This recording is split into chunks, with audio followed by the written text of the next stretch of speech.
Hello, welcome, and it's the Red Bird Reboot podcast here with Marcos Labrada, aka at Pancake Soul. I'm Blake Murphy, and let's go and talk now about the Arizona Cardinals. Your 1-6 Arizona Cardinals.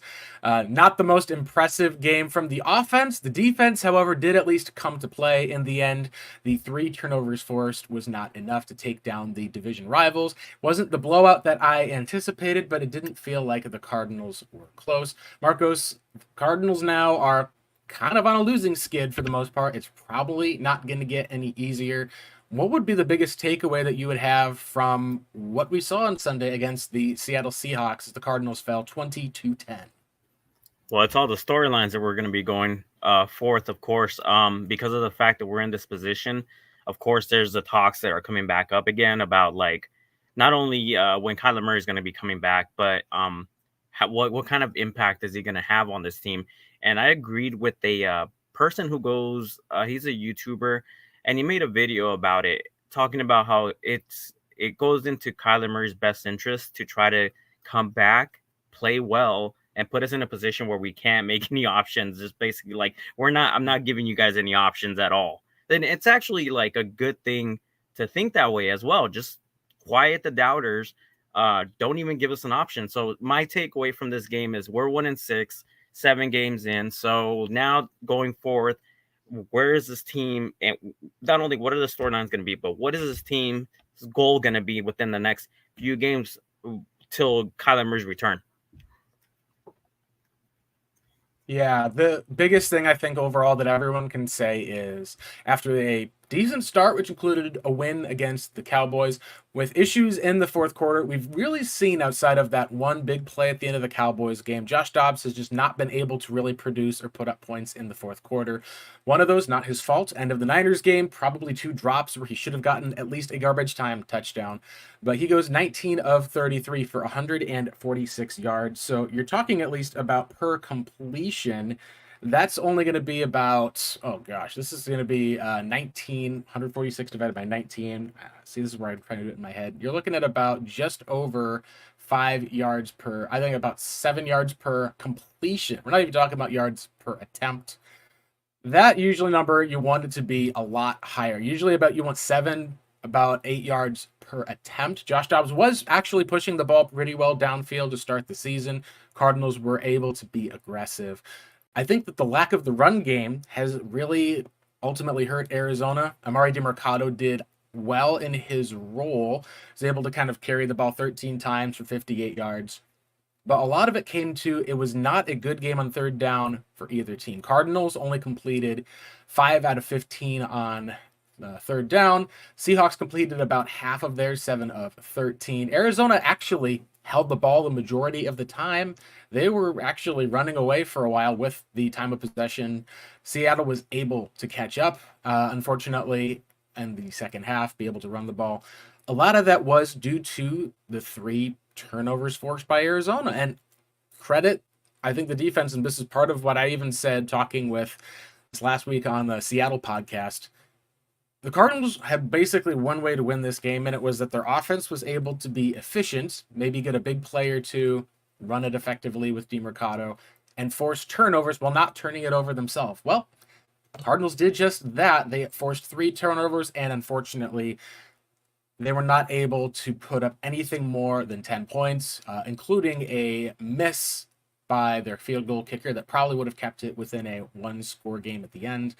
This is kind of one of those areas where between the special teams errors, it really just feels like this is a Cardinals team that has not been able to put everything together. And we've said that previously in end of 2021, even the 2022 Arizona Cardinals, we would talk about the offense and the defense not being quite on the same page. And in this game, the special teams also ended up having a few plays they made that were, one of them awesome in forcing a turnover, one was not good in giving up a big punt return that led to, I believe, points for Seattle.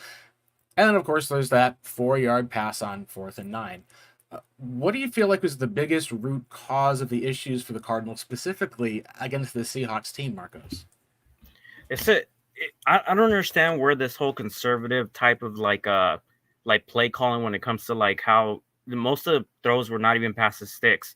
And I get that like the incompletions were a major factor in like not wanting to push the ball, but there's no way you can beat a team like the Seattle Seahawks by just dumping it off as often as I saw. And I got very frustrated just looking at my screen, thinking to myself, this isn't gonna travel further than 7 to like 10 yards. And I regardless of what you might think about Josh Dobbs, you still can't win by having him dump off. You have to dial up some pretty good like plays that at least put pressure on those linebackers to have to cover the entirety of the field because of the defensive backs. I get that they have a really good defensive back core. It's probably one of the best in the NFL, but you really do have to test those guys. And it's like it's too afraid to test any defensive back. Drew Petzing is mostly doing a lot of like hot route like type of like play designs where he has a hot route installed, and the problem with that is that because he has a hot route installed, that's where he's mostly going, like just a little dump off, make somebody miss and see if he can pick up the first down.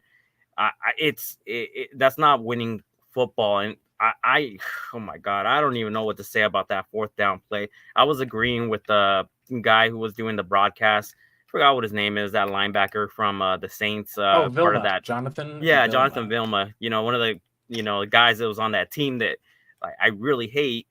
But like he was talking about like, why don't you just bail out of the play? You had your attention was already caught. So change the play, call a timeout, do something different. No, let's just go for it anyway. That frustrated me.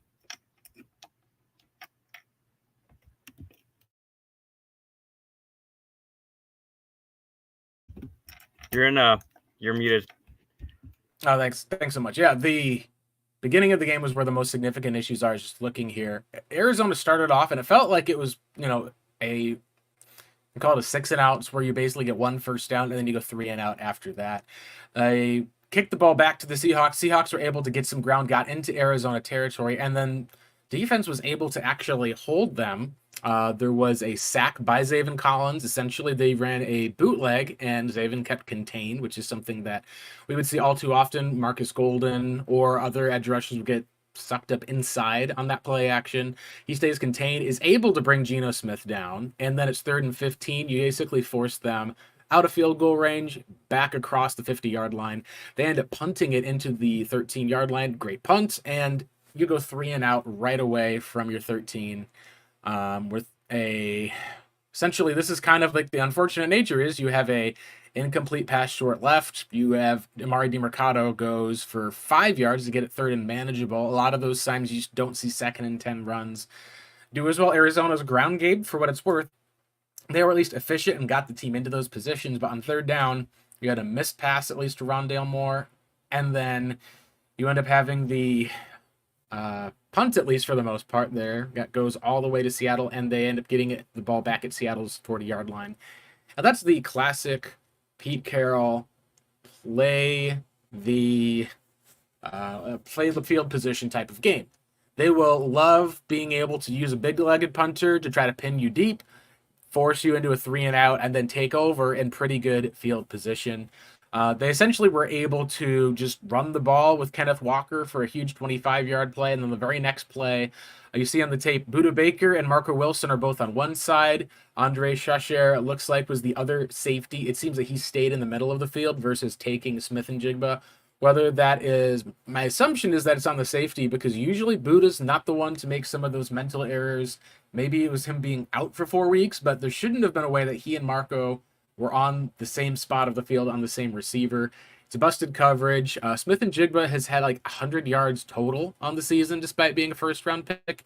He had 64 of those against the Arizona Cardinals, which is kind of another get-right game for a struggling player, unfortunately. And immediately after that, as far as the answer back, you felt like that the Cardinals were just about to have it turn into a blowout. They go 3 and out. You have a deep miss to Hollywood Brown. And then they're able to force at least that fumble recovery. They're all able to kick at least just a field goal. You could kind of tell just based off of how the game had been going. They really had a really hard time as far as with their offense being able to move the ball anything against the Seattle. Like Josh Dobbs ended up, as we said, it's really hard to win games when you've got 100, like less than 150 passing yards.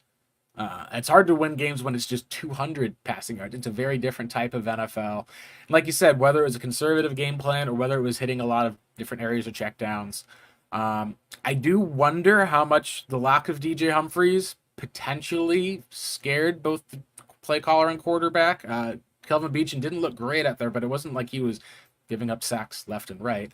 It did feel kind of like that, whatever the reason was, the game plan that they came in with, whether the game plan was good or not, it did feel like that execution was a problem no matter what. So much so that they could have had a great game plan and I wouldn't have gotten to see it. The team just did not seem like they were able to play in Seattle, which is different from Cardinals teams of the past who were able to go into Seattle and win the game. Yeah, we have that rivalry, that weirdness where if we're like the dominant team, we lose to them at home, but if they're the dominant team, we beat them on the road. So I always think about that relationship as in like, hey, we were almost guaranteed to win a game.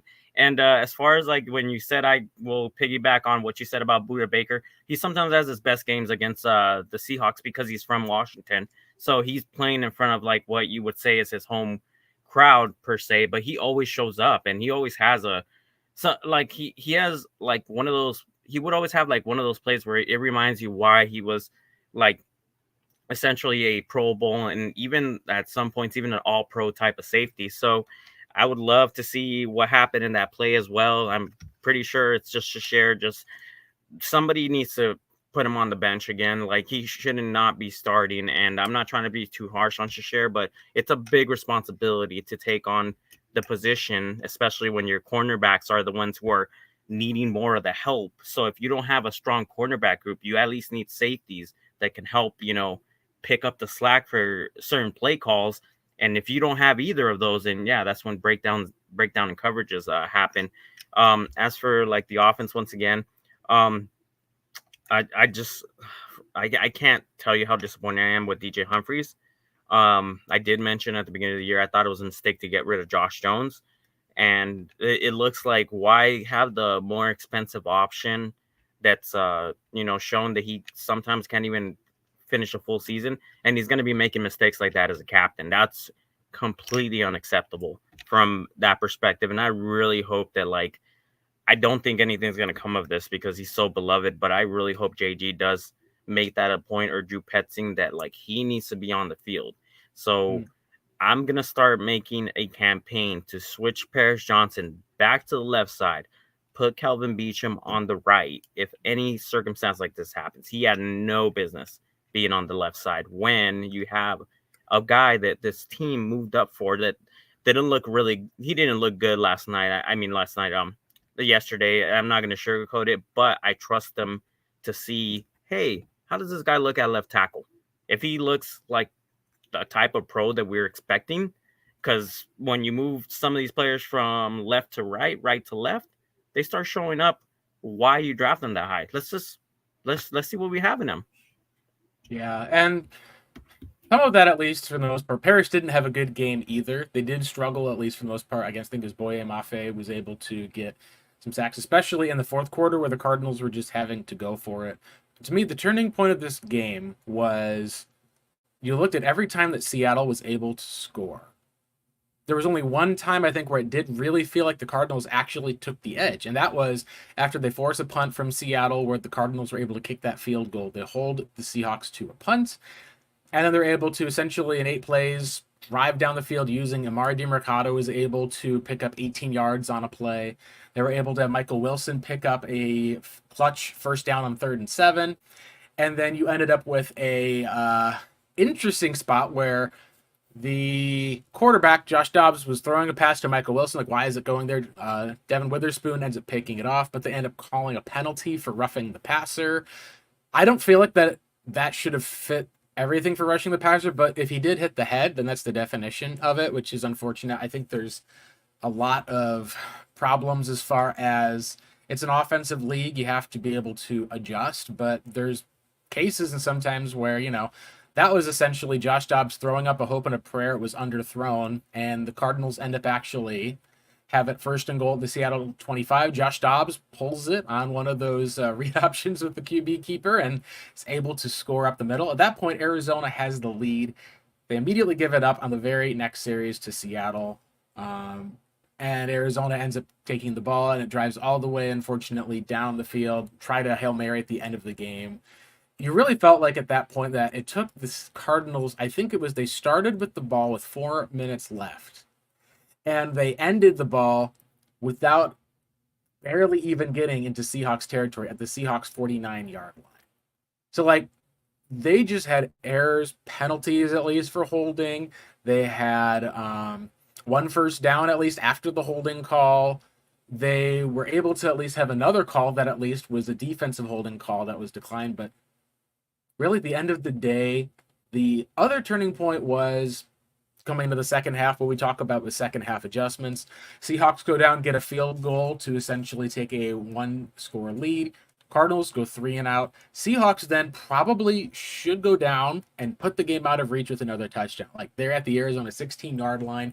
You have Garrett Williams in his first action is able to get his head around, picks off an underthrown ball. Cardinals are able to hold Seattle to 0 points, and they then take over. And what does Arizona do? They get a 5-yard penalty, which is the reason why they get a first down, and they end up punting, of course, just as they're getting to the end of quarter 3. You're talking about this team has now gotten 2 turnovers gift wrapped to them, grand total of 3 points. Then Seahawks fumble it again with Geno Smith, at least fumbles the ball. I believe it was Kevin Strong at least has it. Now you're actually in Seahawks territory. You can't move the ball more than about, I think, 16 yards. Then Matt Prater, at least, they launched the ball. This is one of the things I think we've talked about before with Nolan Cooney. He was cut earlier this year. He had been a fine holder for Matt Prater. They put in Gillikin, and the laces were, I believe it was not facing out, at least for the most part, which is what that joke always is. Prater hooks it to the left. He just looks like surprised with himself afterwards because this is basically a chip shot type of field goal that he misses.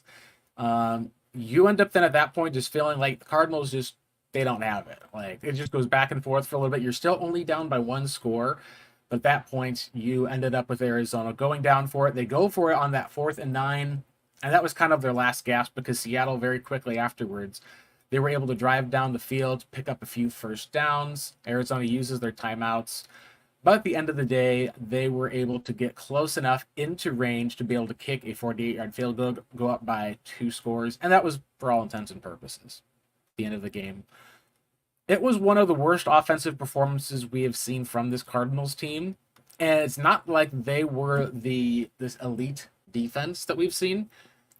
It was a place where it did feel like that for one reason or another, that Josh Dobbs didn't have it, whatever it was, and whether that's connected to DJ Humphries, which if you watch the replay on Humphries getting tossed, he hits the ref, but you also see it was more a reactionary shove back where he gets the ref on his way back, not intentionally trying to hit the ref. You feel bad because I always feel like in the league, there's 2 people who are usually at fault. There's the instigator, and then there's the follow-up. Now, the instigator rarely gets tossed, which is unfortunate, but it's kind of just how the league is because if a guy sees it, great. But a referee usually will only see something after it's happened with the motion. Then it's the second person who usually ends up being the retaliator that gets tossed. I wish that they would use replay to be able to determine if a player's going to get tossed, was he baited into something? Was there something that would deserve a different type of either ejection or at the very least, hey, we're tossing this guy, but this guy did bait him into it. Still can't hit a ref. That's 15 yards for Arizona. One of the different ways where you can at least find balance. They didn't find that, and it really is something that I think it's unfortunate because he's still, I think, the best current left tackle for the team. But like you said, there's going to be questions about DJ Humphries in addition to not just this season, but as far as his future with the Arizona Cardinals because he's approaching the wrong side of 30, as they say, and Paris Johnson has looked solid enough at right tackle. You feel like in year 2, he'll probably be ready to man the blind side of Arizona if he needs to. And as a result, then, you wonder with the trade deadline coming up, have we talked about Hollywood Brown at least? Sure, we've said like they're going to probably keep him. We talked about Zach Ertz. It feels like he had a drop on a poorly placed pass, but still a drop. we haven't talked as much about if the Cardinals would be willing to try to move DJ Humphries to a different team. I don't feel like they would, or that it would probably hurt them contractual wise, but it's something that with how everything's been looking so far, you do wonder if he is going to stay a Cardinal now or for next year, what the plans would be for him. Yeah, well, I thought once they drafted Paris Johnson that was going to be the plan because of the fact that you move up in a draft, especially if you're given a picks, because you want that guy to at least take over at the left side. And it's just kind of weird how things were played out because I thought that was the perfect opportunity. Now, like I mentioned before, I don't agree with it, but if you're going to make a play for someone like that, you got to at least, have the plan of being able to like do some adjustments with your roster. Like, for example, Josh Jones hasn't shown an injury history. And given what he was given last year and what he did, like, I mean, he had the best pass blocking grade last year from any offensive tackle in like 6 or 7 games. And as I'm watching like the snaps from under center last year, I noticed that he has the ability to be able to like neutralize anybody who's trying to do a speed rush on the outside because he's an athletic tackle. So I thought, oh, this is going to be a perfect pairing. You have Josh Jones and Paris Johnson, put him on the right side, so he can like, get his, get his footing and whatnot in the NFL and keep Josh Jones and just see if you can trade away DJ Humphries. Because if you do consider trading him away, you would probably get a better like haul than you would have with Josh Jones, and you could have used those picks for at least if you still wanted Josh Dobbs, and you probably could have used one of those picks. And yeah, sure, at the same time, he hasn't been looking as good, but that's part of the reason why you want to relieve yourself of that contract because he hasn't been looking as good. So he's expensive at the left tackle. You had these two young studs that are like manning the outside, and now that you got rid of one of them, you have Calvin Beachum, who's essentially, I love Beachum, but he's starting to get, at the wrong side of 30, like we all mentioned. He's been on the wrong side of 30. So why not just get younger at the position and know He's that you have 34 actually. yeah. So that's one thing at least of they signed him to a 2-year deal. It seemed like he was going to be a depth player. But like you said, so far this year it's not been as great for him. He's mostly played his snaps at left tackle. The biggest difference I think overall is we saw DJ Humphries have his best year in 2020 as a run blocker. Did better in pass protection for the most part into 2021. And then of course it was the Josh Jones show. Jones, Humphries, and Beachum, all of what they've done so far has been pretty poor. They've all graded at least in the 50s, if not lower. Josh Jones being closer around 48. And they essentially have all this year, whether it's playing through health or whether it's the case or not, some of it is also, I think, defensive coordinators have been able to find good matchups this year and be able to take advantage. And there's been a weakness of offensive tackle play. I feel like that at the end of the day, you're just talking at least about a DJ Humphries who, if you take a look at his contract, he's probably in a spot where he may not be here next year. I'll go and quick pull that up at least, but with Humphries this year, his actual cap number was some 12 million. I think this may have been after an adjustment. I'll have to go back and check to see if that's correct or not. Usually making adjustments to contracts is a Steve Keim thing to kick the can down the road, but Humphries has, at least this year, is in his last year of having a cap number that is plus. I think he's the third highest cap hit on the team. You can't cut him because you'll have to essentially pay out the next few years for the most part. If it's post June 1st, so obviously you're not even going to cut DJ Humphries. You keep him clearly. If you were to trade him this year, it would actually be, for instance, post June 1st, only about $7 million in dead cap. The other team that would take on the remaining $5.6 million. But because there is no actual guaranteed salary next year, it seems more likely to me that contract reasons, Humphrey will be released and another team would be able to pick him up. That is a lot of times how these contract situations will work in the NFL. You're guaranteed for 2022, guaranteed for 2023, you're not for 2024. It's a 2-year at a time sort of thing in the National Football League.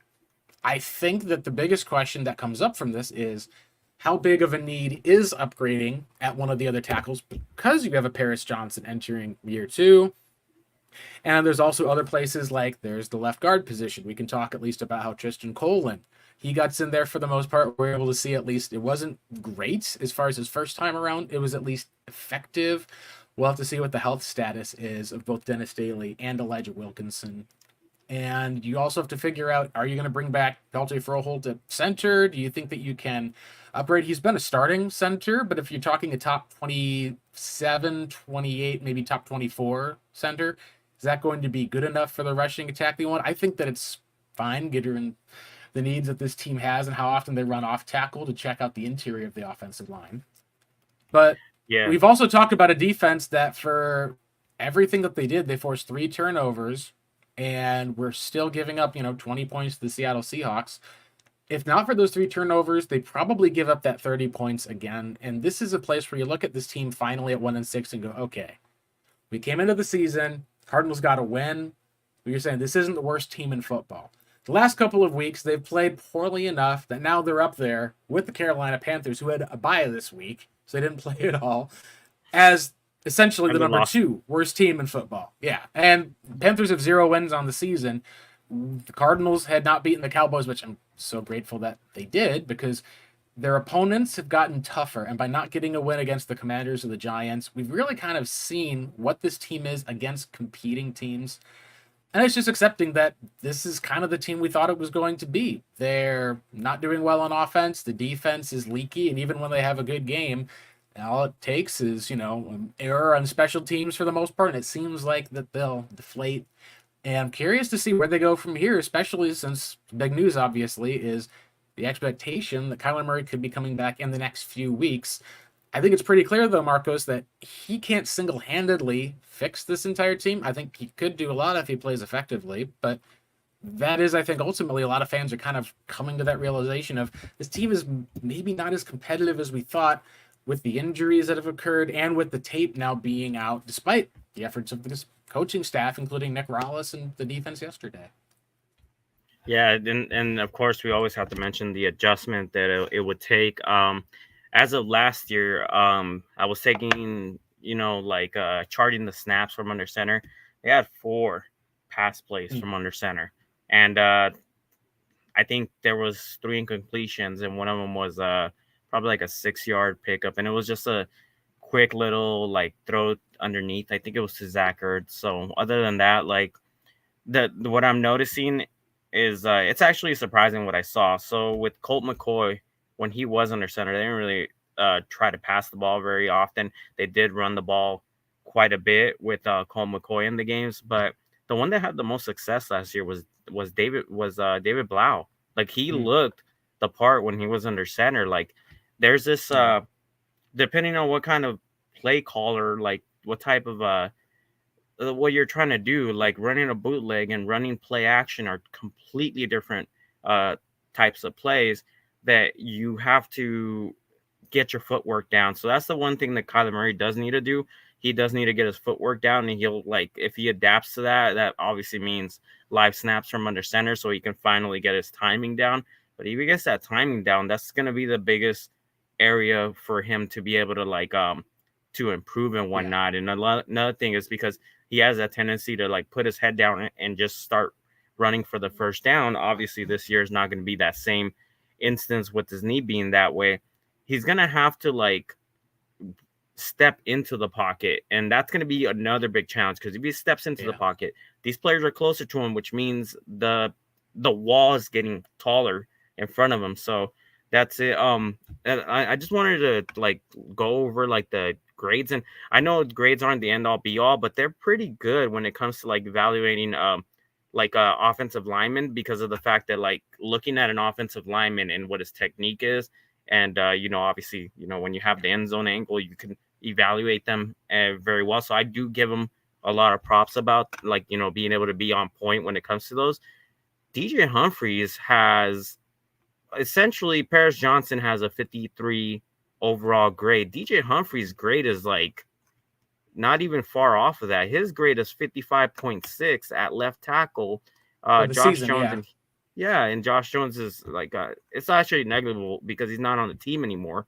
But a tackle that you've had for 7 years No, it wasn't for 7 years. I'm Yeah, not sure. I'm not going to 2015, count. 2015 is when he was drafted. He did not play that first Eight year, years. though. So, Yeah. yep. So his best grade was in 2020, like you mentioned. Every single season, it's at least been green or solid. But the 2023 is like 59.9 pass blocking, 55.8 run block. That's unacceptable. That's and you talk about that contract, we gave him an extension for it, like because we trust them.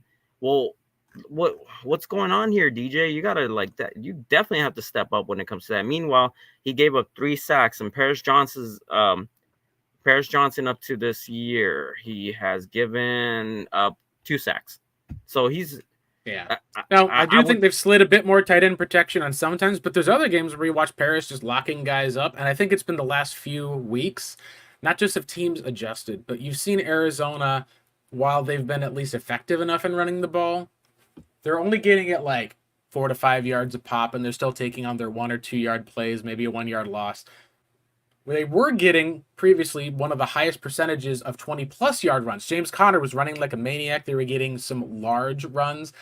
Those large runs were having to cause safeties to be able to come on down closer into the box that set up some of those deep passing plays, at least for Joshua Dobbs. And we're like, oh, if he could just hit on some of those, then we're cooking.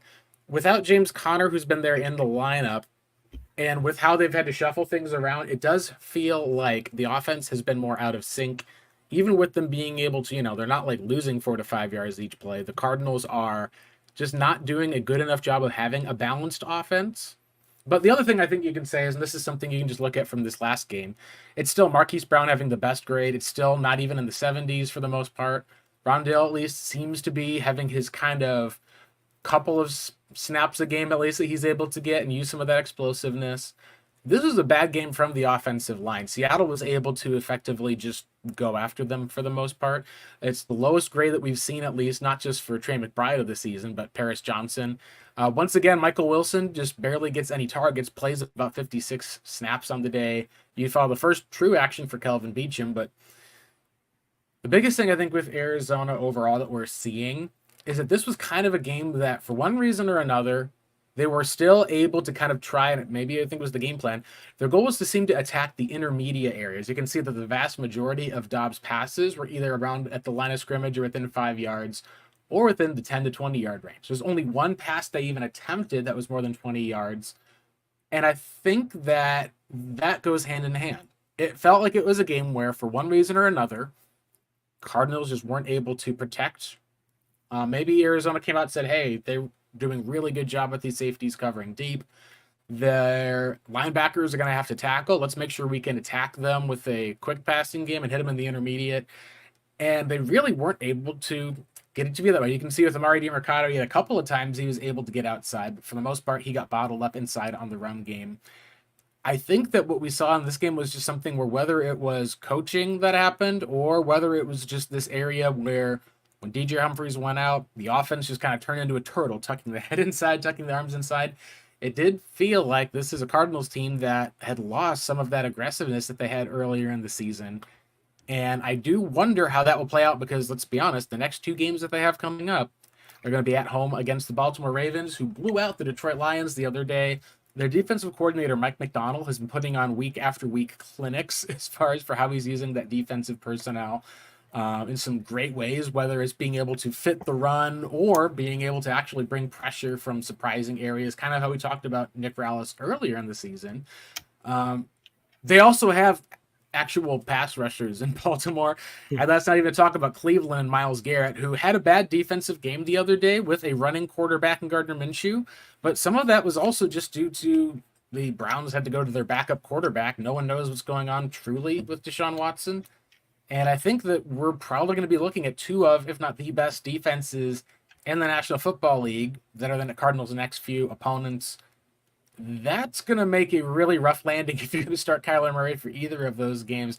Not to mention, if you do win one of those games, then hats off to you. I mean, wouldn't have seen it coming to be like a Cowboys game, but the odds have them as not being favored, which means you're probably looking at a 1-8 start before you would be talking about Murray making his return, possibly at home against the Atlanta Falcons. that's about as rough as it can get without your quarterback. Like if Colt McCoy would go 2-1 without Kyler, you're kind of going 1-8 without Kyler. It's a very different team, but at the same time, you kind of took yourself out of not just playoff options, but even let's get positive momentum for next year. Now it feels like you're trying to see if Kyler can come back and you can see him perform so you can stave off disaster heading into the end of the year. Yeah, and it's, as I mentioned, it's in his hugely best interest for both sides. Because you do obviously listen to like the whole like we're just gonna shut him down because we're not gonna be able to compete. I don't even think that was ever an option when it came to like what the future was gonna be with Kyler Murray. I think even if they were completely defeated going into this into his comeback, that they were still going to try to trot him out there because you need to see what you can see with him. Yeah, sure, if he comes back and he plays well, that's great. Then you don't have to check the box for quarterback when it comes to this upcoming draft and ship off Kyler Murray. But if he comes back and he doesn't look good, then obviously people think, well, now you tanked your draft, like, I mean, not your draft, your stock when it comes to like how good is he and what can you get for someone like Kyler Murray. I'm like, well, either way, the contract's going to be a big hindrance when it comes to getting something in return that's going to be good. Plus, they seem to like to give away players for nothing here with Monty. It's not like it's that bad for Humphreys. Like for Marquise Brown, it'd be $1.2 million. I don't think they're going to trade him. It would probably take a early round 3 pick because you look at that and go, okay, if he's going to sign a contract in the offseason and you get a comp pick from that, my guess is if he ends up signing a multi-year deal, which is what he wants, you never know if that's going to be what happens. There's a lot of wide receivers this year. Maybe at most you get a 4th round pick next year, not this upcoming year. So then if someone offers you a 4th round pick this year, I say, look, I kind of want to see what Kyler looks like, and having Hollywood Brown be there is a part of that. So you're going to have to pony up a little bit more. And that's where I would say is if a team's not going to offer a round 3 pick, I don't pick up the phone. Even if it's a, hey, we'll let you go walk and then you can come back to us type of situation, you're at least in the spot of wanting to be able to at least have enough playmakers in the field where you're not like, hey, look, like, you're rolling Michael Wilson out there as your wide receiver 1. He's a rookie. Like, you want to at least make sure you've got players out there that Kyler's able to use. It does seem that, at least with Humphreys, I think it's the same sort of thing. It's not difficult to get off of the contract for Humphreys. With Brown, it just depends on, is he going to make more money if you say, hey, he's played well, we want to keep him for next year, and then having to go through the free agency avenue. We kind of saw that with Hassan Reddick, where, even though they picked up his 5th-year option by not extending Hassan Reddick when they probably should have and saw him produce, and we saw that last year with Hollywood Brown, you may end up paying a little bit more in the long run, which may mean another team ends up paying just a bit more. The last thing I think I want to talk about here before we move on to talking at least about some of the future of the Cards and what it might look like with Kyler Murray is Zach Ertz, and he's coming off an ACL. He's, I believe, 33 this year, and it just has felt like disaster every time that Josh Dobbs has targeted him. It's been like, hey, drop touchdown pass, a second drop touchdown pass, a ball that bounced off his hands for an interception. It may have been a Trey McBride situation, if I remember correctly, in the last game. This is another game where the ball on 3rd down, got to give it type of down. He's got the ball slightly behind it. He still gets his hands on it. He just has not been able to catch the ball the same type of way this year. You just want to make a play for the most part. He just has not looked very much like himself. Now, maybe that could change if he ends up moving to a different team, becomes like the number 2 option, maybe on 3rd down only in passing downs. Maybe things change a little bit, but he's kind of gone from like sure-handed to sure you should be out here type of area. And for one reason or another, maybe that's just Josh Dobbs has essentially not been on the same page and able to hit him all year, and he's getting open. I think that's certainly plausible. But I think he would be the biggest trade chip that you could use for a late day 3 pick. Someone else is able to take on the rest of his contract. You could send him to a contender. Maybe similar to what we saw from the Tennessee Titans today. They do trade their starting safety to the Philadelphia Eagles. People have questioned if that means DeAndre Hopkins and Derrick Henry are on the move. Zach Ertz was the name that also has been brought up in addition to Hollywood Brown for being traded. And hey, I just got to say, like, funniest thing would be if the Cardinals like, hey, we can trade back for DeAndre Hopkins at least, sit back here after he's tried to get. No, they're not going to do that. But you can probably look and see at least how this team is in the middle of a rebuild. And without a healthy James Conner, without a healthy or effective Zach Ertz, we've kind of seen that they probably need a lot more talent than maybe even the biggest diehard Cardinals fan could admit. And that is why a lot of people are starting to look to the NFL draft at the end of the season as Cardinals are picking too, at least right now. Right now. Yeah, it's very. I don't think we're gonna. I mean, talk about the Bears getting themselves like in a really great position. I'm not sure if the Cardinals are gonna have the number 2 pick, mostly because of the fact that if Kyler Murray comes back, that's gonna be hard to attain because then he'd have to play completely bad when he gets back, and I don't see that happening for the full year. So, and plus, like I said, it's in his best interest to try to get this team to not be able to select high. Unless, of course, we want Marvin Harrison Jr., which, I mean, that would help him out and that would help us out. Okay. As I far think as that's a good question, though. Go ahead. I was going to say, go ahead and finish what you're going to say there. As far as like what we're going to be planning for this next year, because of the fact that it is a rebuild and we do have a lot of picks, I'm not sure if we're going to have to go quantity over quality. I mean, sometimes it works out, sometimes it doesn't. You just got to be really good when it comes to your picks. So, I mean, with more influx of picks, maybe they might do what we discussed is like move up to get that one guy that we definitely need on this team. And I'm not like it's messy because we have so many places that we need. Like we need a ton of. We have a lot of holes on this team, so it's you have to prioritize something. But at least Garrett Williams back, so we can evaluate him. Yeah, no, I think that's one of the things that's helpful. He did get, of course, that first interception. That's something I think that seeing the number 21 pick off a pass again, as people mentioned, was really fun to see. I think that we've wound up from Jonathan Gannon, Keitrell Clark was not a actual injury that occurred. He was not even a healthy scratch. It was just he was a backup role. Whether that's demoted, whether there's something else that's gone on, he has kind of reached that point now where, like we said, we'll see what it looks like when the Cardinals have their full complement of safeties back. But they were playing Sterling Thomas over him. They are missing Jalen Thompson. I think with Thompson and Baker back, then maybe you'll get a chance to see what goes on. Maybe we'll see if it's something that's temporary or if it happens longer for someone like Keitrell. But they really are in a place where you got to look at Garrett Williams and be able to say how much upside does he have? Because this year, Marco Wilson, he's kind of in that spot where we can tell. Last year, he played pretty effectively overall, but he was also a cornerback 2, was taking on the second. This year, he's taking on the team's number 1 target.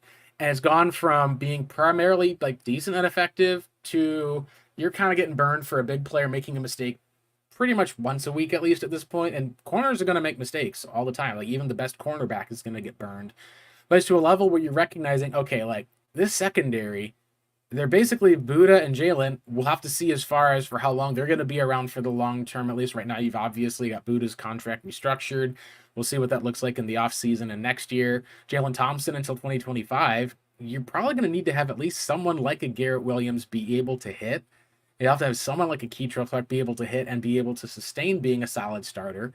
And you don't really have that dog cornerback number 1 who's able to just you got that dog in him, I should say, to be able to just take on a top target, not even just like a Jamar Chase, but like a Brandon Ayuk. And so when you look at that, it's kind of one of those places where the Seahawks probably run away with this game if DK Metcalf plays, because I don't think there's a soul that would be able to out-physical him or be able to cover him with that size and that speed.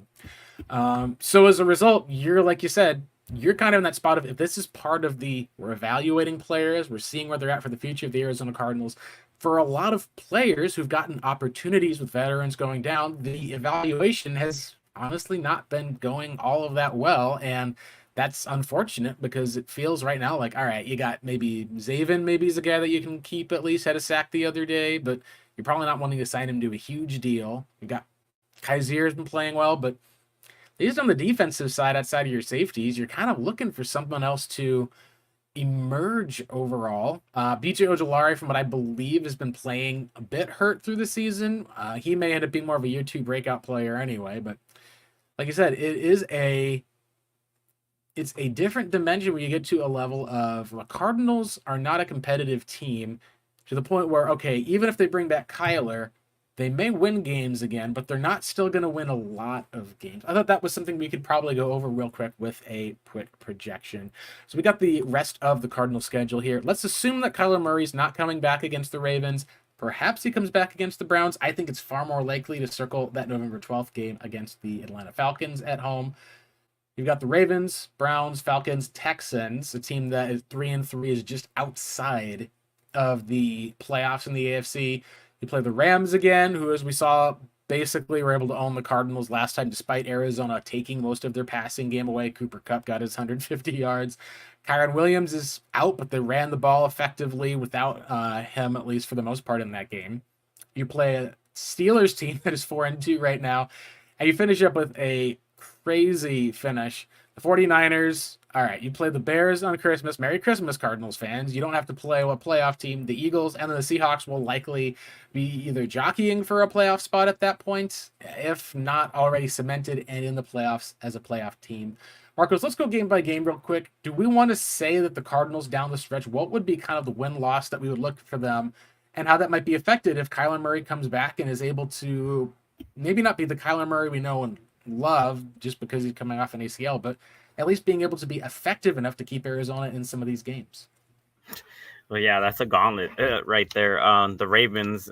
So the toughest matchups to me are going to be those defensive matchups that are going to like pretty much already key in on what they know about Kyler Murray, and for the teams that he's had success against and teams that he hasn't had success against. I mean, the Ravens, that's going to be tough. The Browns, they have the best defense in the entirety of the NFL, so that's going to be really tough. Steelers are always a wild card. I mean, we lose to them for some reason, even though we shouldn't. The Rams, the 49ers, and I mean, the Seahawks, I don't think they're considered elite when it comes to like at least defense, but they're kind of very sneaky when it comes to like knowing how to bottle up our quarterbacks or at least do better than what we expect in some instances.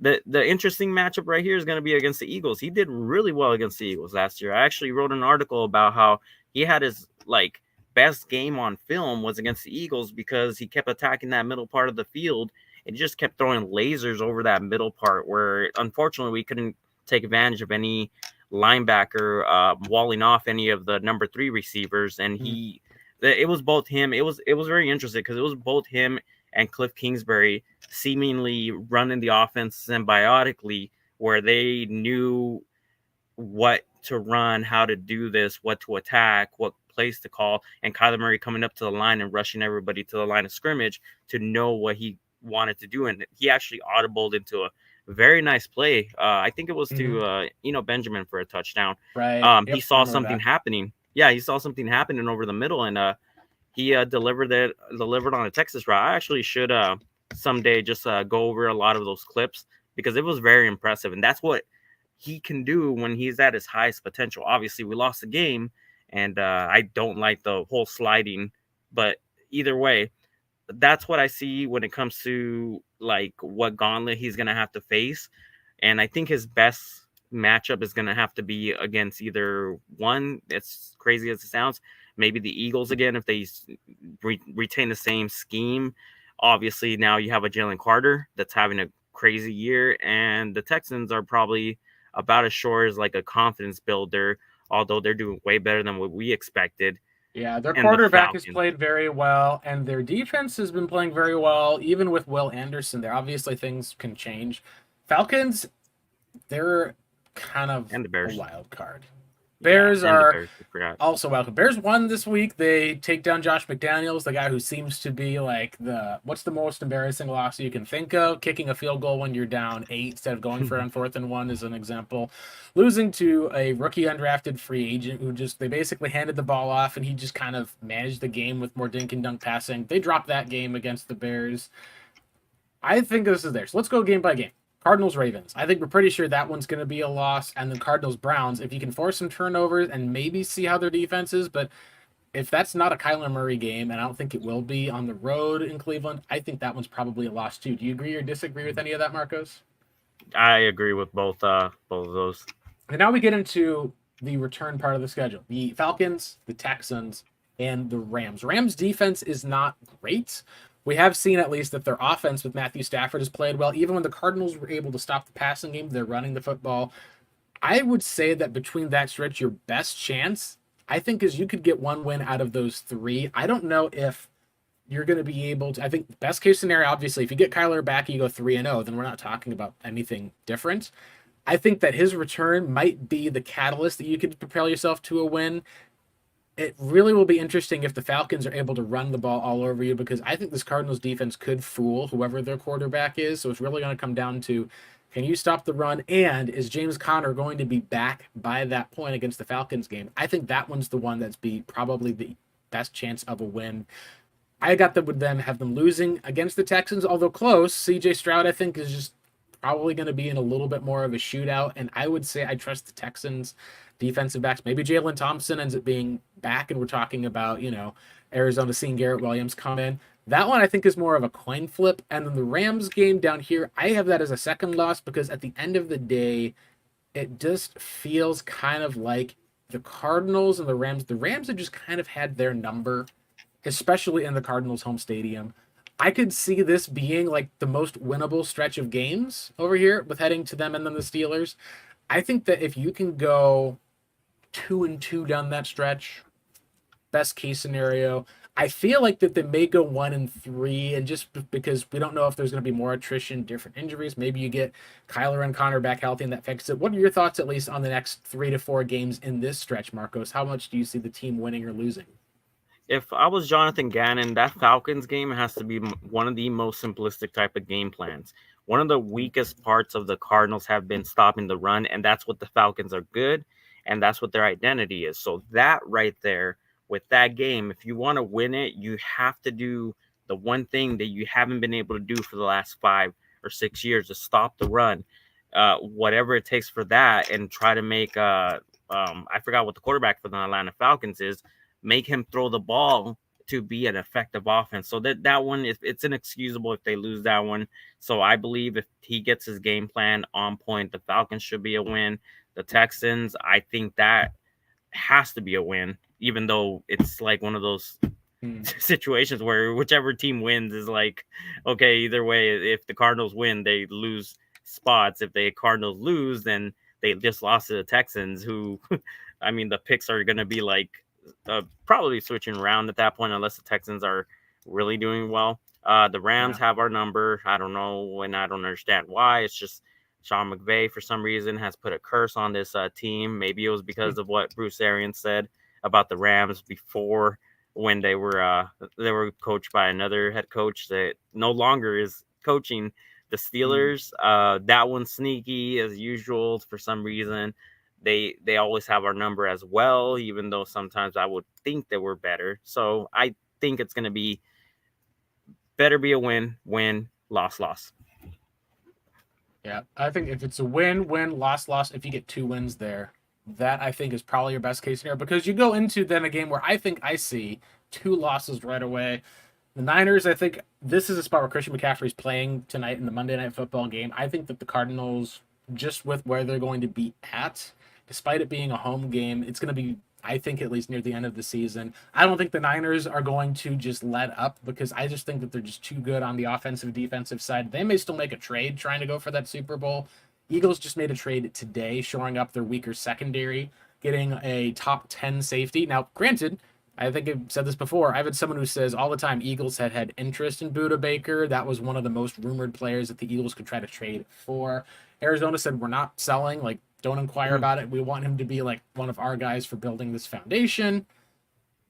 I think that the Eagles would want to go into that game with all the stuff that people had with Jonathan Gannon. It's in Philadelphia. It's going to be cold in December. I think that Philly just tries to hammer the Cardinals. This is like that revenge for the 2015 David Johnson 3-touchdown game, or what you want to call it. So that would be then 2 losses here. You now have then a question of, do you beat the Bears? And then, are the Seahawks in the playoffs? Are they out of it? You're at home. Usually Seattle's played pretty well at home. That, I think, is going to be the linchpin in between. That's going to be kind of the question, is how that last game goes, because that could determine a lot. We saw last year, Houston Texans go and win that final game of the year, push them from the number 1 pick to the number 2 pick. and then ended up changing everything for them because then they had to trade up to number 3 to get who they wanted. It benefited the Arizona Cardinals that they weren't the teams picking number 1 and number 12. Maybe they would have traded up with the team that was picking at number 2 in Chicago and that instead. What do we have for the last 4 games of the year? Do you have the Cardinals winning or losing against the Bears and against the Seahawks? So losing against the 49ers, unfortunately, they have to win that game. The Eagles, it's going to be closer than what if Kyler Murray is playing, it's going to be closer than what I anticipate, unless, like I said, the scheme is completely changed, and that could be unfortunately, like a type of manslaughter that I hope doesn't happen against the Cardinals. And the Seahawks, just like you said, if they're in the playoffs and they're sitting comfortable and they don't want to risk any injury to Geno Smith or anything, then that could be closer than what I anticipate. And yeah, you do make a point. The Seahawks have owned us at home for some reason. So here's what that final record would look like at the scroll at the bottom of the screen. We've got a loss, a win, another win at least we would have against, I believe it was I got those switched at least for the most part, against the Falcons. It's a win. Yeah, and the Texans is a win. That is correct. Okay, I was right. Here's where I think that there's one question, though. If we look at and add that up, that's going to be essentially 3 more wins, right? The Falcons, the Texans, Rams. That would probably put the Cardinals picking somewhere about 5th, 6th overall as far as the NFL draft. That I think, at least for the most part, would make a lot of sense if you look at the last few years, and this is just kind of going to be putting that in order. Last year, if you look at the teams that were picking who had those records, you're talking about a lot of teams, at least, that were kind of picking with only 3 wins. Like, that was pretty much it with the Houston Texans and the Carolina Panthers. So last year, you've got 3 wins, 3-14 versus 3-13-1 because of that tie. Chicago got their Cardinals at 4 wins, and then you go down to about 5, 6. You're talking about probably a top 5 pick in that scenario. The same thing goes going back to 2022. You can see at least how that you also had a little bit more of only 3 wins. That's what got you the number 1 or number 2 pick was 3 wins, 4 wins got you into the top 3. Go back another year at least for the most part. I think we actually have shown this one before. You get about 5 wins can actually push you all the way back to the 7th or 8th or 9th pick. So regardless, we had the Cardinals getting probably with that schedule a top 10 pick. Seems to be all but cemented because of this 1-8 likely start that we have them going. If they get less than that, let's say that they end up with 4 wins instead of 5, that would probably put them in the range of probably a top 3 pick. And if you get less than that and you're looking about 3 wins, you're probably picking 1st or 2nd. And I think that's the question, honestly, is if you're picking 1st or 2nd, you're the Arizona Cardinals. Is this a trade back scenario for year 2 in a row? Get what draft picks you can, maybe maneuver. Is this a start over type of thing with Kyler Murray, at least, of trying to go out after a different quarterback? Or is this simply, it's a down year, he's recovering, but we think he's the guy for the future? Go grab that Marvin Harrison Jr. type, because right now, as far as it comes to the NFL draft, that's what the majority of mock drafts have with the Arizona Cardinals, picking number 2 overall. The Houston pick right now is on the edge of playoffs. If you end up making the wild card round, you're not going to pick anything lower than 19th. Even if you have a worse record than some other teams, at least for the most part, you make the wild card, you're not going to be picking anywhere higher for each of those. And as of right now, most people are giving Caleb Williams number 1 to the Bears and Marvin Harrison Jr. to the Ohio State Buckeyes to the Arizona Cardinals. I think that we can all agree. Everyone probably wants to get a Marvin Harrison Jr. on this team. I don't know if Cardinals fans want to only win 1 to 2 more games the rest of the year in order to get him. That seems like it'd be very, very difficult for the fan base to go through and say, hey, good news, Kyler's coming back. Bad news, you're going to win maybe 1 game against the Texans or Falcons, and you'll beat the Bears, and that's it. That is going to be pretty hard to stomach if that's going to be the cost for Marvin Harrison Jr. Yeah, like that. It's been evading me for like years and years, every single draft. Like, come on, man. Can we at least get one of these top-notch number 1 like wide receivers that like these teams snatch up and somehow end up and it used to be funny because that would be the pick before that you would say don't select a wide receiver in the 1st round. And now these wide receivers are going on runs and they're actually having some success. But you can get one in the second and the third round and still be successful. That's why I like the Michael Wilson pick. He has the frame and the body.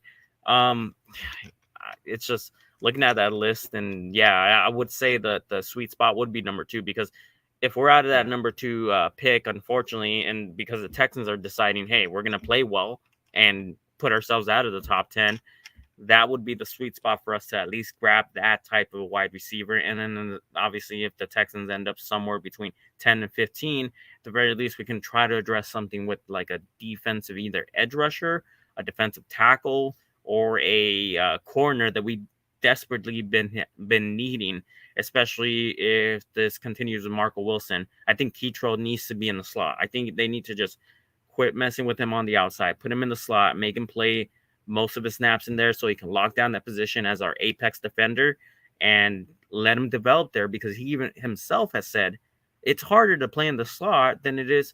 It's harder to survive inside than it is outside. Very physical in the slot. Yep. No, looking ahead also with the Texans, all Cardinals fans, we're going to be Panthers fans next week.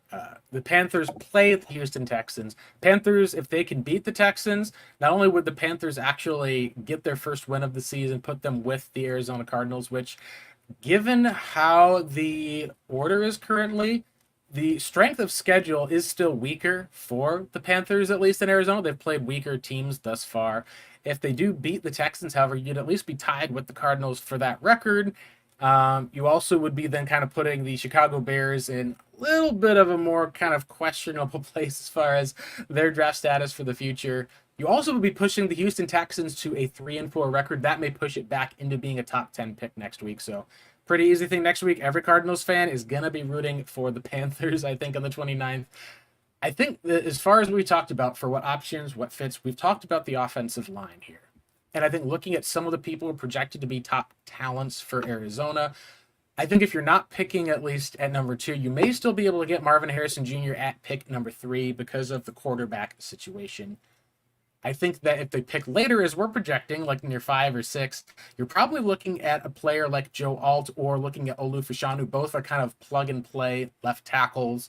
Similar to how Paris Johnson was, except in this draft, if Paris was in it, he would probably go after players. Alt is just moves differently for a big man at 6'8", and Olufashanu is an incredibly athletic, good pass protector. After that, you'd probably be looking at either a pass rusher. I prefer Dallas Turner so far on this class, but Jared Verse is someone who could have probably been a first-round pick last year. Some people like Latu. Jerzan Newton is like the top defensive lineman as far as a huge need for the Cardinals. I think that's as big a need as corner. There is basically one great corner in this class, and it's Kool-Aid McKinstry. Kalen King, essentially, last week he got his chance to go up against Marvin Harrison Jr., and Marvin Harrison Jr. did get be the victor of that battle. Not many people are able to win a battle with him, let's be honest. I think that if you're the Arizona Cardinals, your sweet spot, at least to me, would be somewhere between pick 2, 3, 4, or 5. And I think that the Cardinals could get a top 5 pick, maybe if Kyler comes back and they push them down. But to me, you're not going to be sitting number 1 overall feeling like Kyler Murray failed you. You'll either be in position to trade back if a team wants to move up. Maybe a team like the Chicago Bears, like, hey, we'll give you our first-round pick next year. We can jump up and take, someone jump ahead, at least for the most part, take Marvin Harrison Jr. Maybe you like another wide receiver just as much. There's some options. Maybe you're in a place, though, with those picks where you can at least grab an elite talent, or you can at least trade back enough from some of those elite talents to get a haul of draft picks. I think that below that, you're probably going to be looking at one of the better available players, someone who maybe will help Kyler Murray. Maybe there's another wide receiver who rises up to be the wide receiver too. But to me, like you said, it is one of those places of when you're talking about the draft and it's already week 8, and we were talking about the draft like week 5, I think it was, after they dropped 2 straight after that win, you're going to be in a place where you're, at least for the most part, having to endure this as a fan base. And that brings up kind of the last question after some discussion. Some people in media talked about whether or not the Cardinals should see the last 2 games, what their quarterback, rookie 5th rounder looks like in Clayton Tune. Others have basically said that that's not a good thing to play him. What is your thought as we kind of wrap up today talking about Clayton Tune coming in potentially just to get a good look at him before we assume Kyler Murray comes back into the lineup? Well, at this point, we're just evaluating players for the future. So wins and losses are going to be kind of negligible. We need to see what we have, and that also goes for like Clayton Tune. So I do agree. Josh Dobbs has won me over as a player, but we also need to see what we have in Clayton Tune as well. He had some pretty good plays when it came to the preseason, being able to like throw deep to like not Rondell Moore. I was gonna say sorry about that. Mhm. Greg Dortch. Yeah, Greg Dortch. He's like I love the guy. So anywho, so some of those throws to like Greg Dortch and stuff in the preseason really showed that he had at least some poise. I believe at some point he got sacked and gave up a fumble, and the very next play he just picked himself up and he just continued going. So his poise was really showing that he like wants to be not only a hardworking player but one that wants to push with leadership. Mm. So we need to evaluate him as well. So I don't understand why we would continue going with Josh Dobbs at this point. Let's give Clayton Tune some snaps before Kyler Murray comes back, because everybody right now is being evaluated and he is part of that team as well. Yeah, and I think I kind of take the other approach, which is I like Clayton Tune, and I don't know then if like he obviously people are going to criticize the pass play. It looked like Cardinals called a pass play, should have probably called a timeout. They ended up just giving the ball back to the Seahawks on whatever the play was supposed to be. Maybe they thought it was a different down and distance. Well, eventually, I think the story will come out of that. I like Clayton too. I like him enough that I don't feel like that I want to have his first NFL action be at home against a Ravens team that shut down the Detroit Lions last week. And he's going to have to go back in the fourth quarter against a Mike McDonald's defense and have to chuck the ball like 20 times to get back in it. And then say, all right, kid, you actually survived with your head still attached to your shoulders. Let's go to the Cleveland Browns next week and have fun talking to Myles Garrett. I don't think that's the wisest thing for Clayton Tune. I don't think there's a thing such as starting a player and ruining him in that sense. But I think that this is the perfect opportunity for you to say, all right, if Josh Dobbs is able to put up competent performances against bad defenses, we may look at him and say, we want to bring you back here next year. No matter who our quarterback is, we want you to at least be our backup. I think that's fair enough for the most part. And if his struggles get worse, then maybe you'll say, all right, it's going to either be Clayton Tune's either going to take a step forward next year, or we're going to go into next offseason. We're going to be reached out, be like, all right, we got to get a better backup quarterback situation here, because you're going to be going in with a starter next year, having hopefully a full season under their belt in this new system, a full off season. The other thing I think we can talk about too is if the Cardinals come back and we say, if Kyler Murray wants to come back and be the quarterback next year, they're going to have about, I think he starts in week, let's see, the Cardinals would be 1-8. That'd be 9 games. You're going to have 8 games left on the season. Kyler, can you win 3 of those final 8 games? Because if you win 3 of those final 8 games, you're probably going to be picking at 3rd overall. You're probably not going to be picking top 2. That would be good enough to get you a Marvin Harrison Jr. Then even if it's a rough year for Kyler Murray, you at least get some hope heading into next season. If you're able to win 4 wins down the stretch, great. Then I think people are going to be looking at just who the best talent is. Probably someone on the offensive line that we could add across from that may help them more. Maybe it's a pass rusher. Maybe it's even a Kool-Aid McKinstry. If Kyler comes in and is only able to get you 1 or 2 more wins on the season, that will bring up an interesting question. If he plays poorly enough where the Cardinals are picking in the top 2, and it feels like, hey, is this our guy moving forward? We could take a Marvin Harrison Jr., but if he comes in and Kyler is still not looking this bad next year, are we going to kind of Russell Wilson ourselves? Are we going to kind of, with the Browns of Sean Watson ourselves? That I think is a question that I don't want to consider, but we at some point have to recognize that if the Cardinals only win 2 more games this season with Kyler, that question is going to linger either all off season until it doesn't, or until we see the Cardinals actually choose to see if they make a move. What are your thoughts on if Kyler comes back and we're not able to see him get anything more than 2 wins for the rest of the year? Well, obviously, we got to see how those wins are obviously accumulated for one, but we also have to see how good he's going to do, or if he starts out in this offense and he's getting better consistently, like I said, getting more comfortable, taking snaps from under center, because that's what we're going to have going on forward. We're going to have more of a balanced offense when it comes to like play selection and also personnel. Is he going to get used to having more 22 personnel with 2 tight ends on the field? Mm-hmm.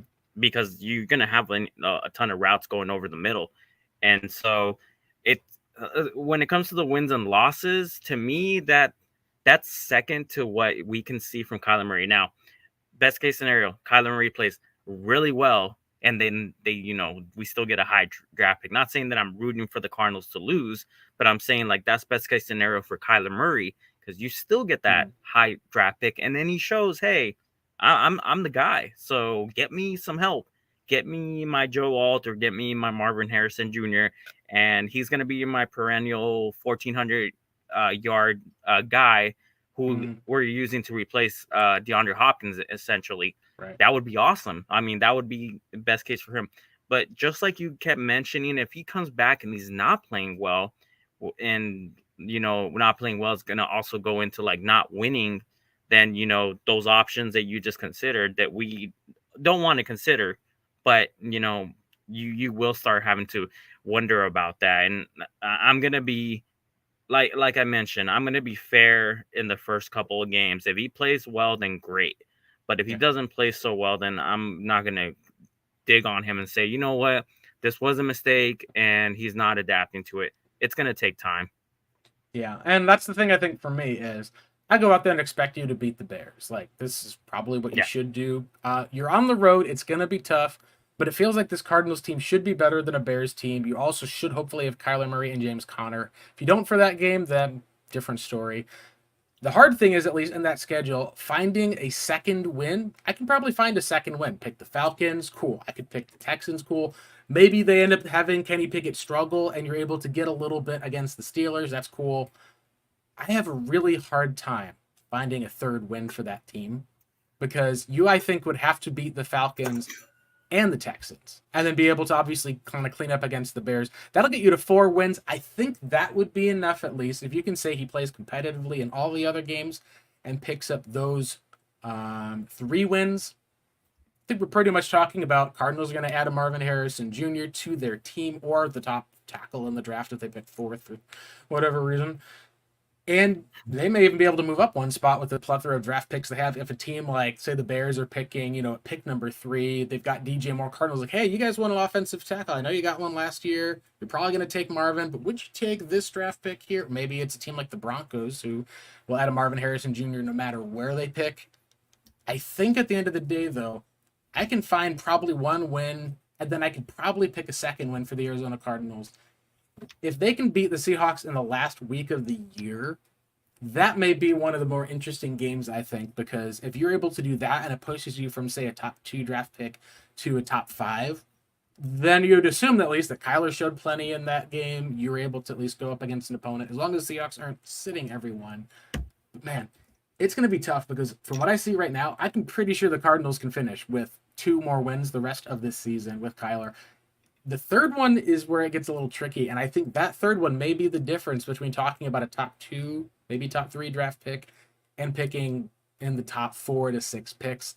If that comes down to one single game for Kyler to play for his job, to have to add on somewhere in that stretch, that's going to be really, really interesting. And, we may all be totally wrong. Kyler may end up going on a winning streak where they beat the Falcons, Texans, and Rams all in a row and are competitive against the Eagles and Niners to the point where, like, oh, yeah, we don't even need to talk about the top of this. But at least for where this team stands right now, we've got a fascinating, I think, last 8 games of the season. It's a bummer we have to go through, unfortunately, the next 2 weeks, I think, at least 1 week of Josh Dobbs in order to get there. I mean, there's that anticipation. We're like, come on, man, he's already at the practice field. But of course, we're just not. It's not smart to try to rush him back out there. And this is gonna be like what Kyler wants to do. It's gonna be on him. Hey, Yeah. do you want us to replace you?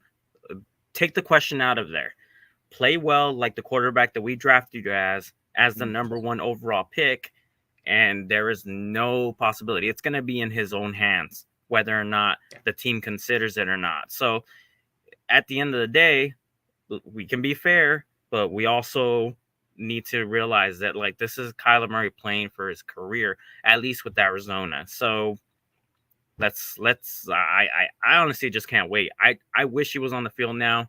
I wish he was starting this weekend. He's not. And we don't know when he's actually going to start, but we can predict it. It'll probably be week 10. And once he comes back, oh boy, that's going to be a all eyes on this game because we are Mhm. going to see him in action again after a year. Yep, absolutely. That'll be it for us here today on the Red Bird Reboot. From Ruckus, I'm Blake. Thank you guys so much for tuning in. Make sure you're following us on social media and listening to the podcast, also at revengeofthebirds.com, on Twitter at Red Bird Reboot. That's the same for our YouTube channel. It's been fun talking Cards football, looking at some of these top talented players the Cards could add with a pick next year. But that's it for this week. I should say this. We'll have one more show, I believe, this week with another Cardinals guy. At least we're having on. We'll confirm that a bit later in the week once we know we have them on. But for now, this has been the Redbird Reboot. But it's time for us to log off. Have a good one, everyone.